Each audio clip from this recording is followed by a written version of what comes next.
African woman begged for a piece of bread from the Arab executive. Until he did this.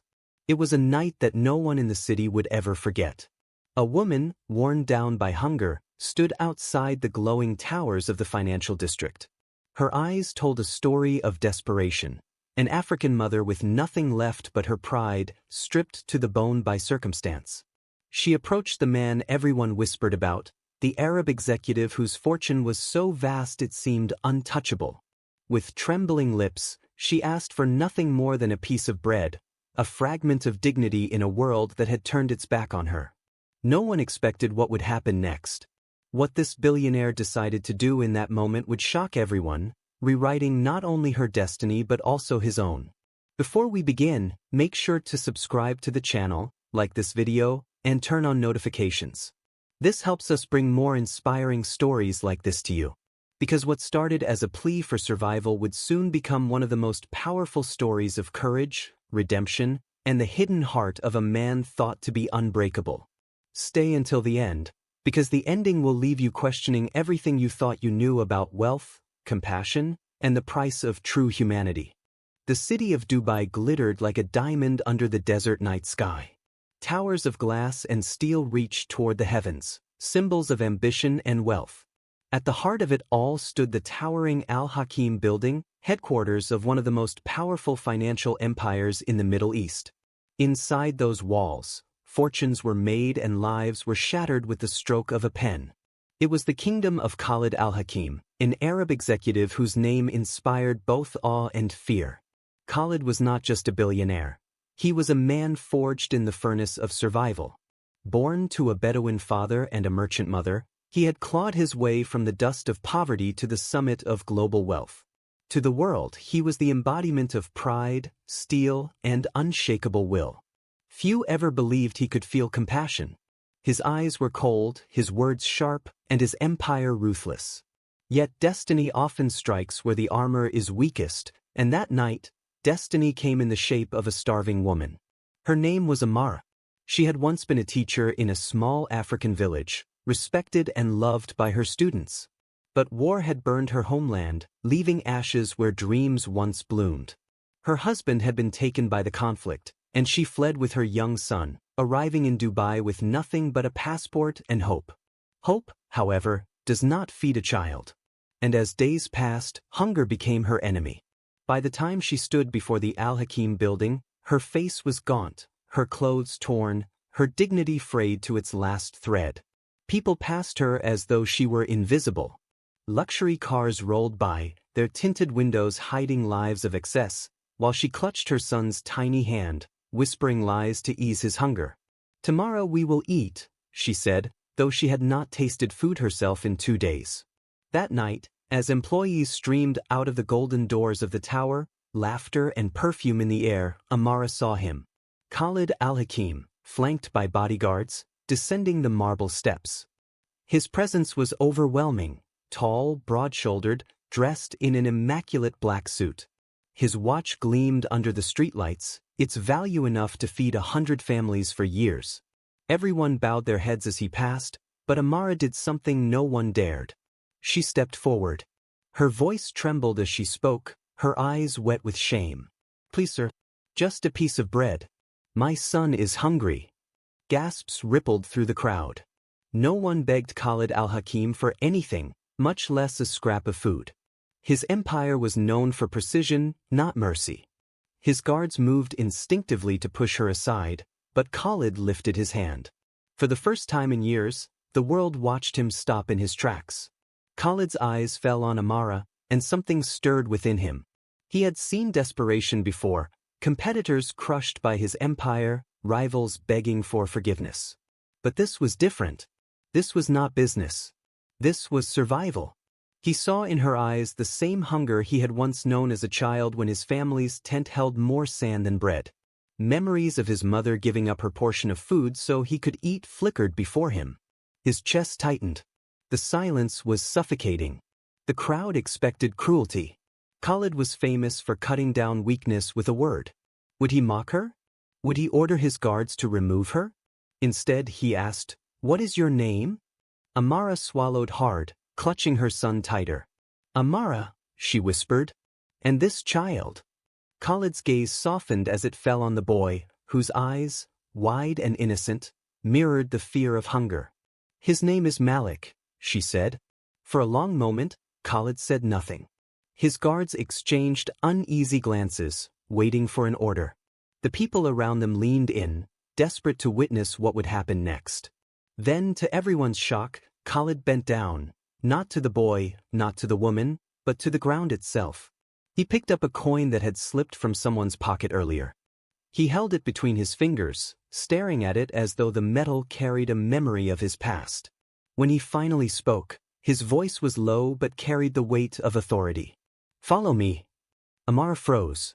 She had expected rejection, maybe humiliation, but never this. "Sir?" "Follow me," he repeated, turning toward the limousine that waited at the curb.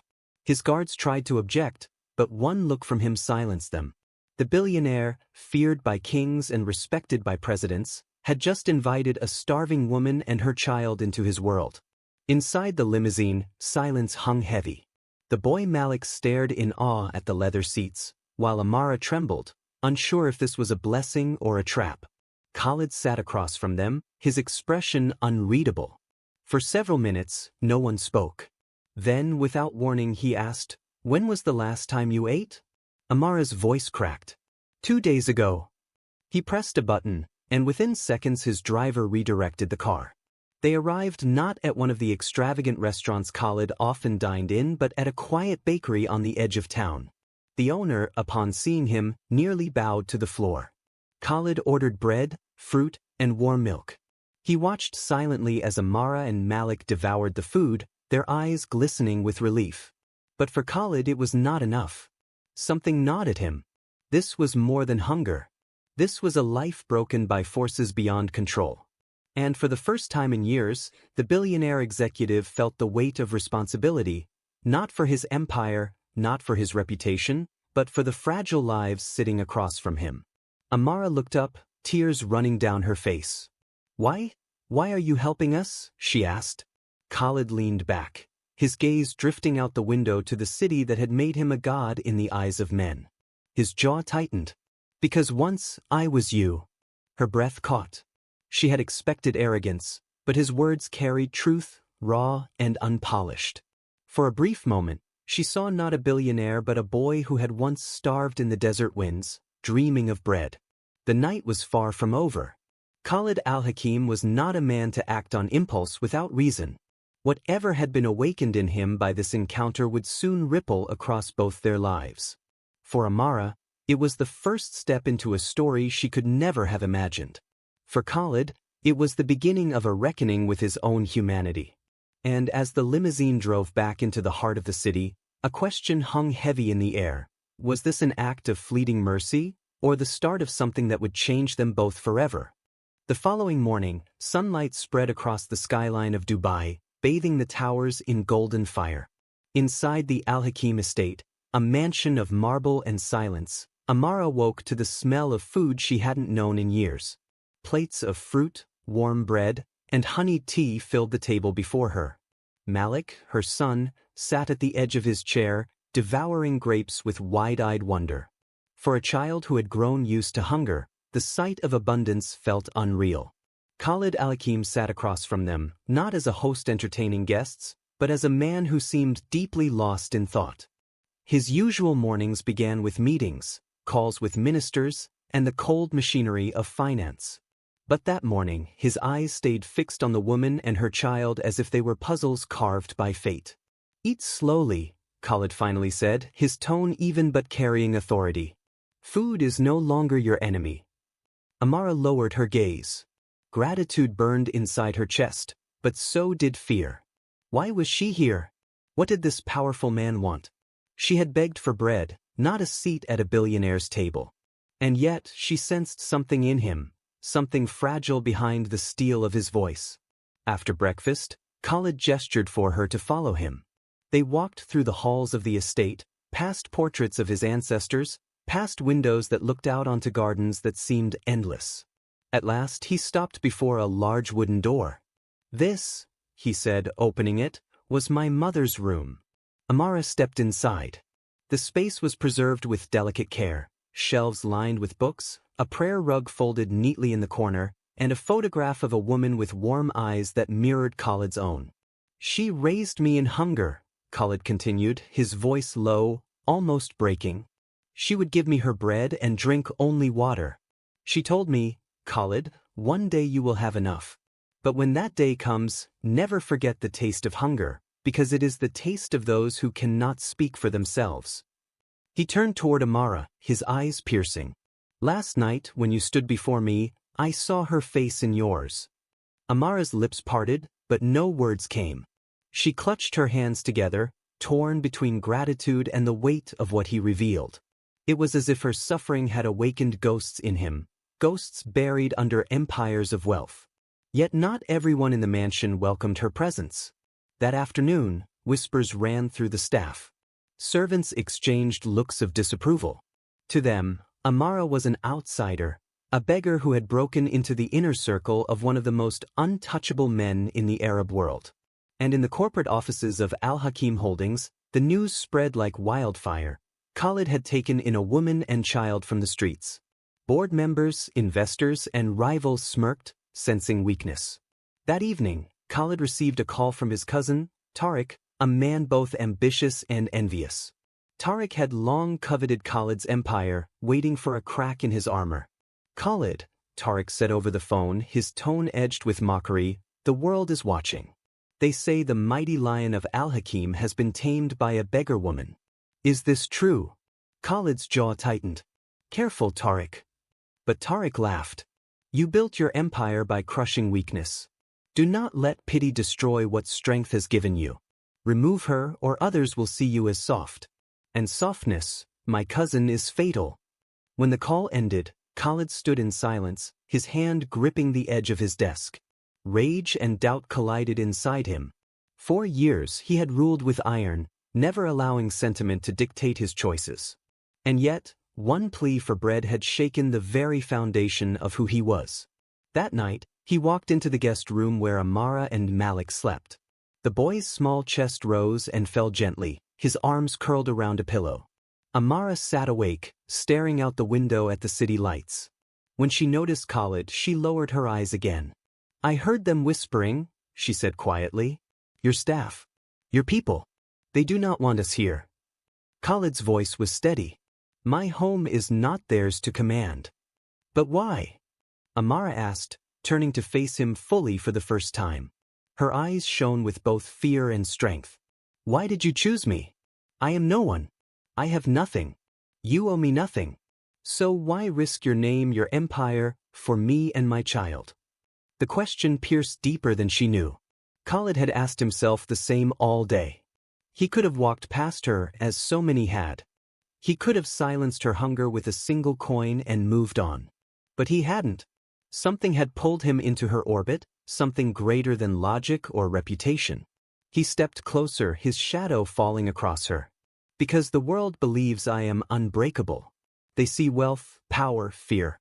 But they do not see the boy who once begged in silence. You made me remember him. And now I cannot forget." Tears welled in Amara's eyes. For the first time, she saw him not as a ruthless executive, but as a man carved by pain, carrying scars invisible to others. She whispered, "Then perhaps God sent me to remind you."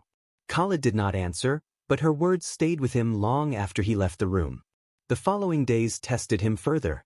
At board meetings, his executives pressed him, subtly but firmly, to end the distraction in his home. Newspapers began to speculate. Has the Al Hakim empire lost its edge? Headlines asked. Rivals sniffed opportunity. And Tariq circled closer, spreading rumors that Khalid was losing control.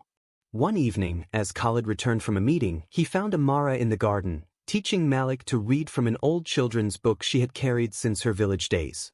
Malik's laughter rang like music in the night. For a man surrounded by silence and shadows, that sound pierced him. He approached, his expression unreadable. "What are you teaching him?"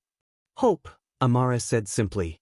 Khalid looked at her, and for the first time in years, he felt something stir within him. Not just memory, not just duty, but the dangerous beginnings of trust. But trust is fragile. and the world outside his walls was not ready to forgive him for it. By the end of the week, his board delivered an ultimatum: choose his empire or risk its collapse.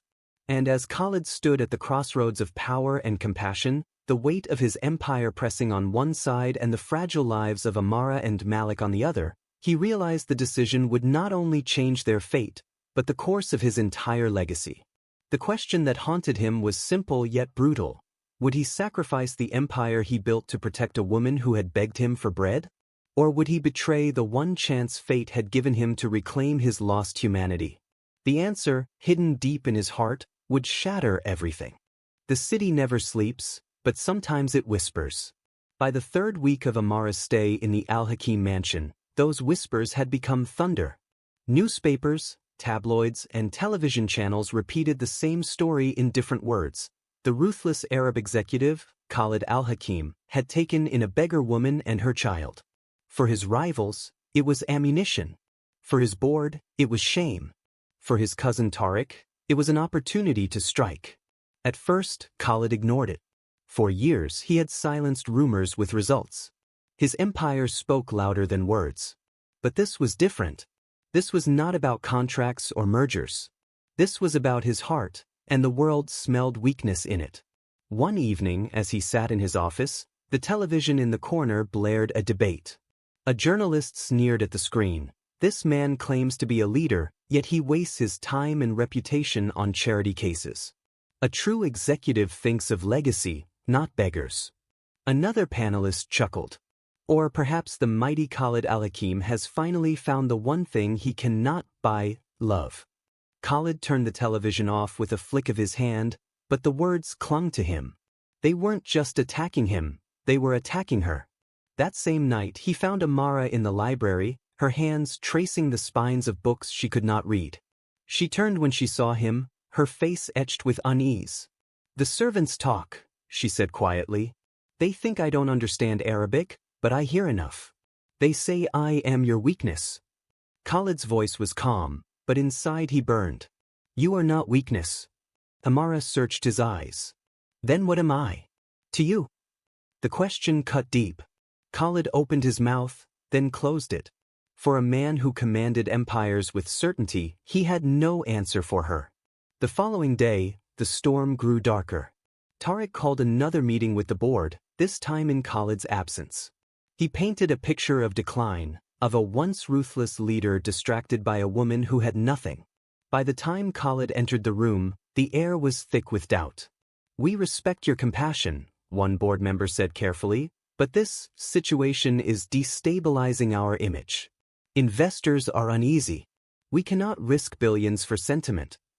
Khalid stood tall, his jaw like iron. "Do you think I built this empire by asking for permission? This company is mine. My decisions are mine." "But the world is watching," another insisted. "And Tariq is not wrong. Rumors say she is not who she claims to be." The words struck like a blade. Khalid froze. "Explain." The board members shifted uncomfortably. "There are whispers, documents missing from her past, inconsistencies in her story. If she is lying about who she is, then what else is she hiding?" That evening, Khalid confronted Amara. The sun had just set, and the garden was bathed in orange fire. He found her seated under a tree, Malik curled asleep in her lap. She looked up at him, her eyes heavy with fatigue. "There are questions," he said, his voice steady but sharp. "About your past. About who you truly are." Amara's lips trembled. For days she had feared this moment. She rose slowly, careful not to wake her son. "You want the truth?" "Yes," he said. "All of it." Her shoulders sagged. She walked a few steps away, then turned back, her face streaked with tears. "I was not just a teacher," she admitted. "I was a wife, the wife of a man who resisted the militia in my village. When they came for him, they came for me too. They burned everything. They said if I wanted to live, I must betray him. I refused. They killed him before my eyes." Her voice cracked. "I fled with Malik. We crossed borders, deserts, oceans. I begged for work, but without papers, without proof, I was no one. That is why I stood outside your tower. Not because I wanted pity, but because I wanted my son to live. The garden was silent except for the rustling of leaves. Khalid's heart pounded in his chest. He had expected deception, perhaps even betrayal. But what he heard was pain carved into bone. "You think I hide who I am," Amara continued, her eyes blazing now, "but it is not shame that silences me. It is survival. Every time I speak my past, I relive his death. Do you understand what that is?" For a long moment, Khalid said nothing. Then, with a voice quieter than the desert wind, he asked, "Why did you not tell me before?" "Because pity destroys dignity," she answered. "And I would rather beg for bread than beg for compassion." Something broke in him then, something he had guarded for years. He stepped closer, his face inches from hers. "Do not mistake me for the world outside. I do not pity you. I see you. And I will not let them use your past to break you." Her eyes widened, and for the first time since arriving, she believed him. But as they stood there, unseen eyes watched from the shadows. Tariq had planted spies within the mansion, and their whispers would carry Amara's confession back to him.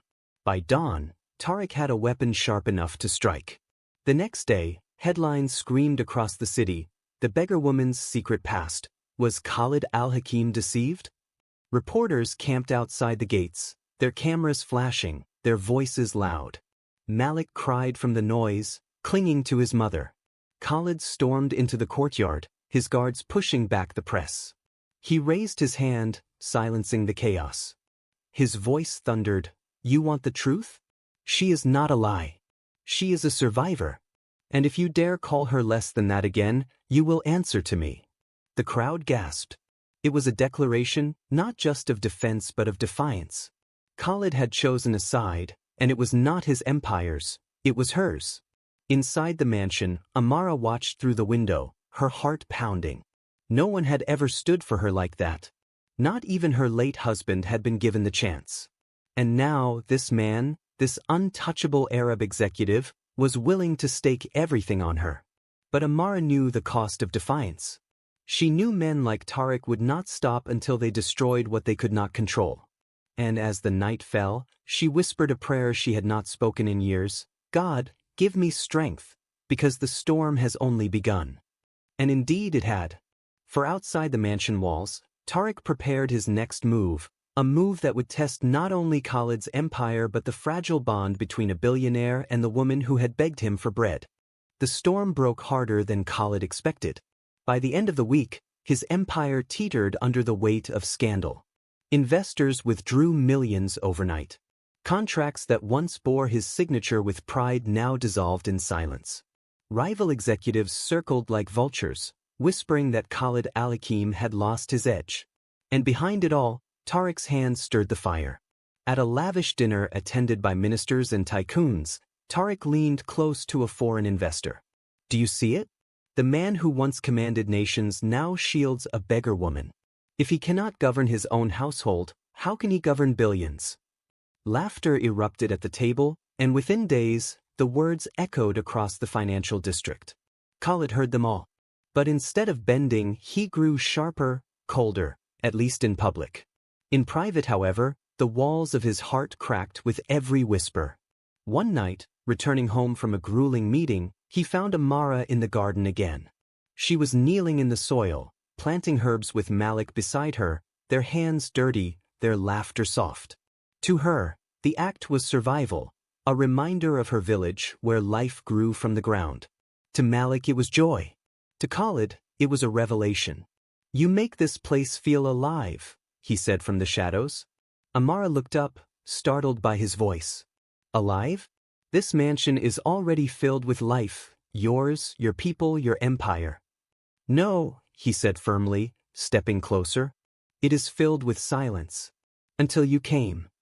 Her eyes softened, but before she could reply, Malik tugged her sleeve, showing her a sprout breaking through the soil. Khalid knelt beside them, his polished suit brushing the dirt, and for a moment, the billionaire executive was not a figure of power but simply a man, touched by innocence. Yet innocence could not shield them from betrayal. The next morning, Khalid received an urgent call from his legal team. Tariq had filed a motion with the board to declare Khalid unfit, to lead Al Hakim Holdings. His evidence? Fabricated documents claiming Amara had ties to a criminal network in Africa, forged bank records that suggested she was manipulating Khalid for wealth. The lies were venomous, but they spread faster than truth. Khalid slammed his fist on the table, the echo shaking the room. Tariq wants war, he growled. His advisor hesitated. Sir, with respect, many believe him. They think you are blinded. If you do not act, you could lose everything. Everything. The word lingered long after the call ended.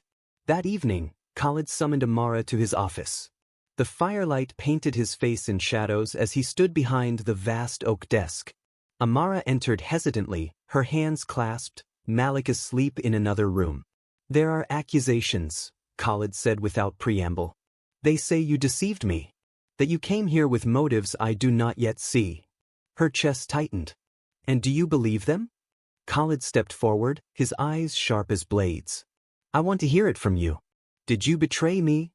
Amara's eyes filled with tears, but her voice did not waver. I have lost too much to betray anyone. I came to you because hunger left me no choice. I stayed because you did not turn me away. If you doubt me, Khalid, then send me into the streets. I will not beg twice. Her words struck him like arrows. He saw the steel in her, the unbreakable dignity of a woman who had already endured hell. For a long moment, neither spoke. Then Khalid reached into his pocket and pulled out the coin he had lifted from the ground the night they met. Do you know why I kept this? He asked. She shook her head. Because it reminded me of the boy I was. Forgotten. Hungry. That boy would have wanted me to believe you. And I do. Relief broke over her face, but before peace could settle, the doors burst open. Tariq stormed in, flanked by 2 board members.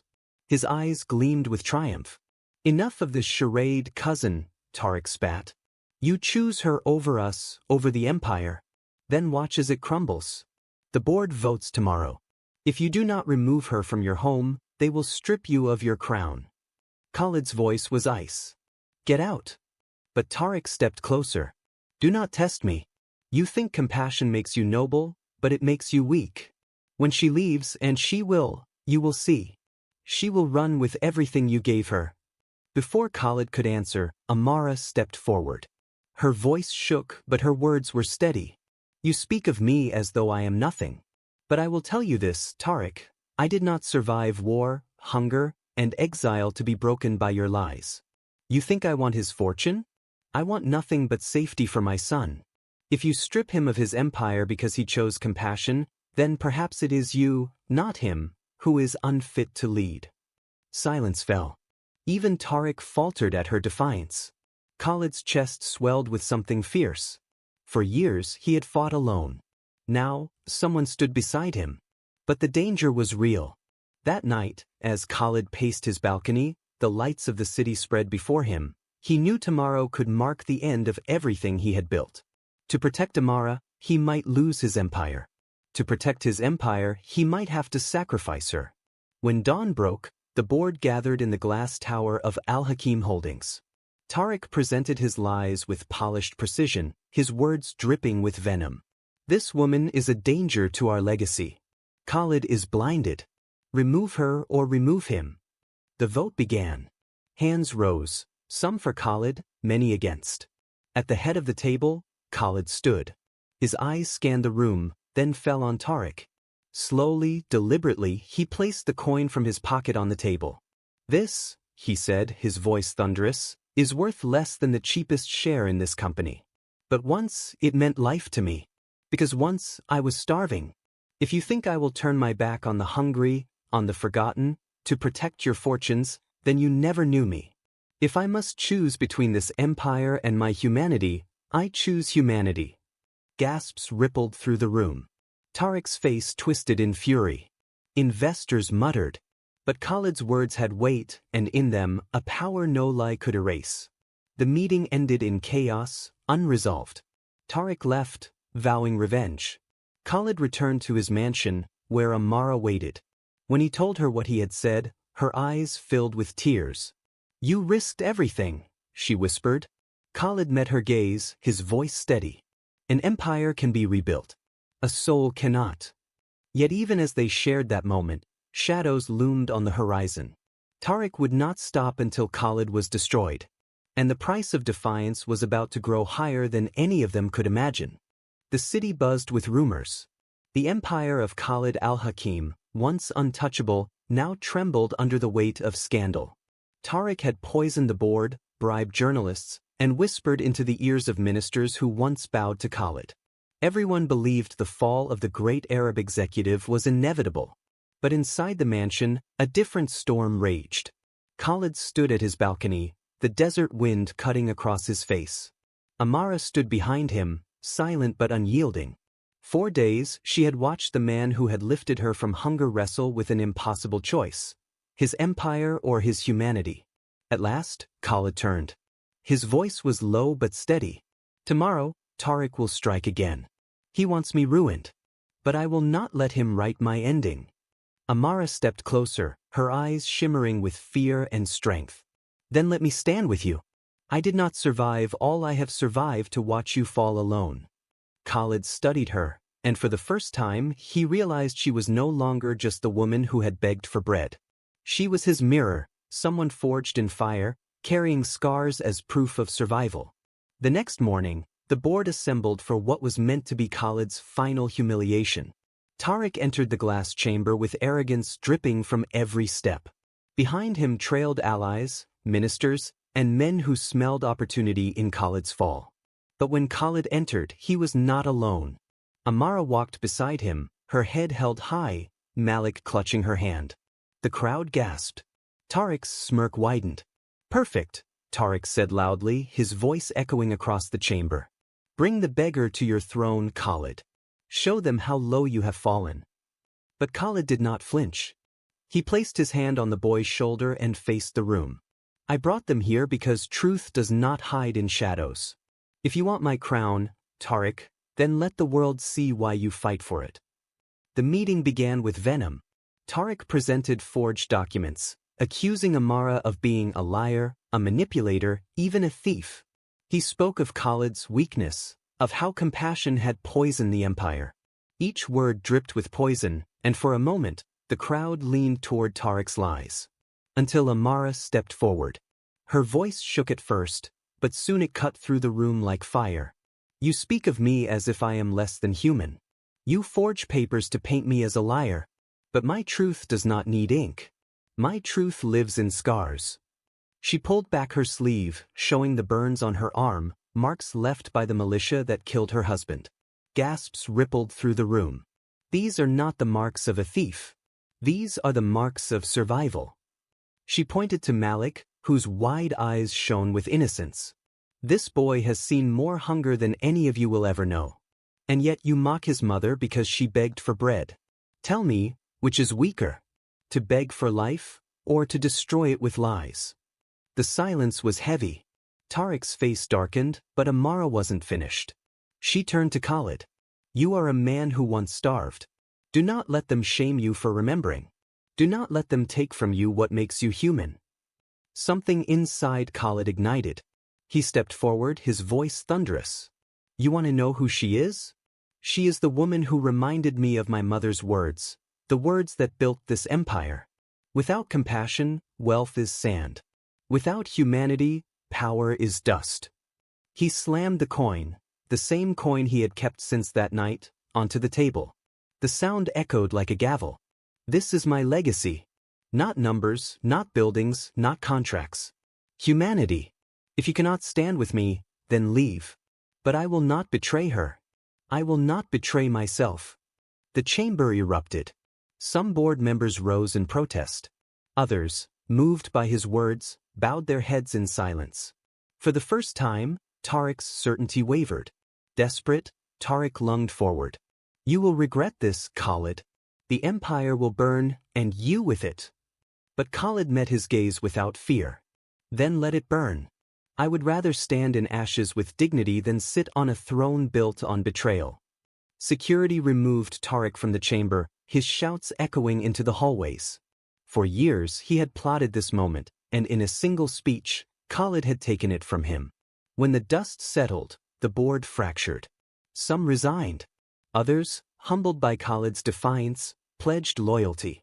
But one truth was undeniable: Khalid's empire would never be the same. That evening, Khalid returned home, exhausted but unbroken. Amara greeted him at the door, her son clinging to her side. She looked at him not with fear, but with something else, something he had long forgotten. "You stood for me," she whispered. "No," Khalid said softly, his eyes meeting hers. "I stood for us." For the first time in years, Khalid allowed himself to feel the weight lift from his chest. He had lost allies, perhaps even fortunes, but he had gained something rarer than gold, a truth that could not be bought. Days turned into weeks.